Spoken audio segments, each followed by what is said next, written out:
अस्सलाम वालेकुम दोस्तों, मैं हूं आपका होस्ट मोहम्मद रामेश और आप देख रहे हैं हमारे यूट्यूब चैनल। जो दोस्त हमारे चैनल पर नए आए हैं उनसे गुजारिश है कि हमारे चैनल को सब्सक्राइब करें, वीडियो अच्छी लगी तो लाइक करें।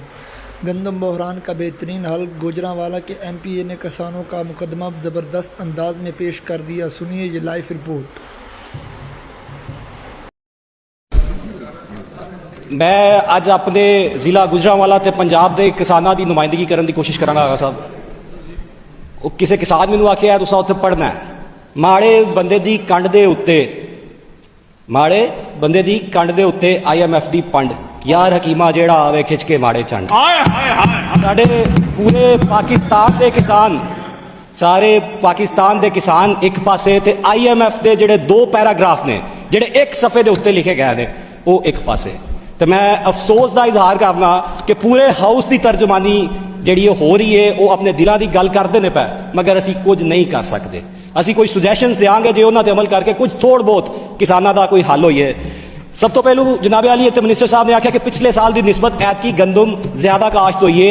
मौजूदा डाटा उठा के वेखो तो गंदम घट काश्त हुई है। हाँ, एवरेज गंदम की पिछले साल जो 34 मन सी, ऐतकी एवरेज ईल्ड 36 मन निकलन रही है। नहीं 36 मन तुहाडे कोल आई है कि डाटा मैं वेख के आया, मैं भी गल फेर करांगा। गुजारिश है वे कनक जी है साड़ी कनक, साडा रकबा है मंजनाबाद, असां वेची है 2200 रुपए तो, असी वेच के आए हैं 2200 रुपए तो।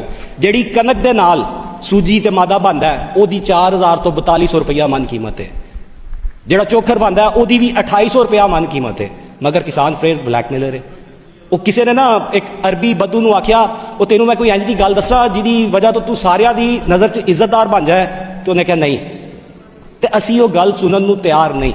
जनाब इंडियन किसान जिहड़ा है वो 71% GDP दे विच, नैशनल GDP दे विच कंट्रीब्यूट करता पिया, तो साडी GDP दे विच सिर्फ 39% कंट्रीब्यूशन है, सिर्फ 39%। असी इनू 80 ते लैके जा सकते हैं, मगर फकत जरूरत इन्नी है कि किसानों की थोड़ी जी कंड के उत्ते हथ रख दिओ।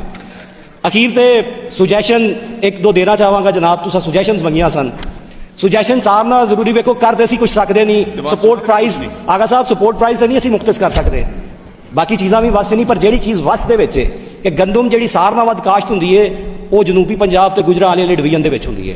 पिंडी च गंदम घट काश्त हुंदी है, GB नूं गंदम चाहिदी हुंदी है, बलोचिस्तान नूं गंदम चाहिदी हुंदी है, पिशावर नूं गंदम चाहिदी हुंदी है। सूबिਆਂ नाल गल करो, उन्होंने आखो कि असीं तुहानूं डिवीजनस मुख्तस कर देंगे आ, फलां सूबा है 2 डिवीजनस तो गंदम खरीदे, फलां सूबा उस डिवीजन तो गंदम खरीदे, कुछ ना कुछ भार वंडिया जाएगा।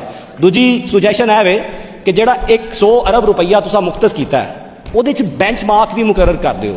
जिहड़ा रोटी है ना, रोटी की प्राइस ते जिहड़ा आटा है उसकी प्राइस रेगूलेटेड है, तुसीं इहनूं डीरेगूलेट कर दिओ, ते आटे की जिहड़ी प्राइस जिहड़ी है ना उहनूं भी डीरेगूलेट कर दिओ, ते जिहड़ी कनक है ना वो फिर ओपन मार्केट के विच जिहड़ा मिडल मैन है वो ज़्यादा रेट के नाल चुकेगा।